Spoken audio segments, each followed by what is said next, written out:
இந்தாங்க இதை புடிங்க. என்னது இது? என் ரெசிக்னேஷன் லெட்டர். இது துணியில இருக்கிற அட்டை. சாரி. இந்த வேலையை விட்டு எங்க போறீங்க? சிங்கப்பெண் அதிரடி படையில சேர போறேன். யாரு நீ? சிங்கப்பெண் படைக்கு போறியா? ஏன் நாங்களும் சேரக்கூடாதா? ஓ போலாம் போலாம். சரி அங்கேயே ரேக் எல்லாம் காலியா இருக்கு, துணி அடிக்க வைக்க சொன்னனே. 2 ரூபா எடுத்து வச்சோம், அதுக்கப்புறம் கையெல்லாம் ரொம்ப வலிக்குது.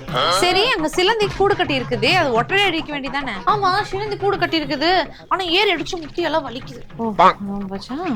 சரி உட்கார்ந்து அந்த புது துணிக்கெல்லாம் லேபிள் ஒட்ட வேண்டியதானே? உட்கார்ந்துட்டே இருந்தா முதுகுல ரொம்ப வலிக்குது. சரி இந்த வேலை தான் செய்யல. நேத்து தண்ணி கேன் போடுறவங்க கிட்ட இன்ஃபார்ம் பண்ண சொன்னேன்ல, அதையும் சொல்லல. அப்படின்னு சொன்னீங்களா? ஞாபகம் இல்லையே.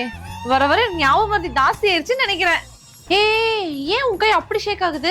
என்னன்னு தெரியல, வர வர இப்ப இப்படி கை ஷேக் ஆயிட்டே தான் இருக்குது. மூஞ்சியில ஏன் இப்படி வேர்த்து இருக்குது? கை இப்படி ஷேக் ஆயிட்டு இருக்கிறப்போலாம் இப்படிதான் வேர்க்குது. என்னன்னு தெரியல, டாக்டர் கிட்ட போய் காமிக்கணும். ஒரு ஹியூமன் பீயிங்கா இருக்கறதுக்கு அடிப்படையான தகுதி கூட உனக்கு கிடையாது. சிங்கப்பெண் அதிரடி படைங்கிறது ஆபத்துல இருக்கிறவங்கள காப்பாத்துறதுக்காக கவர்மெண்ட் கொண்டு வந்திருக்க திட்டம். நீ போனா உன்னை காப்பாத்துறதுக்கே ஒரு 10 பேர் வரணும் போலயே.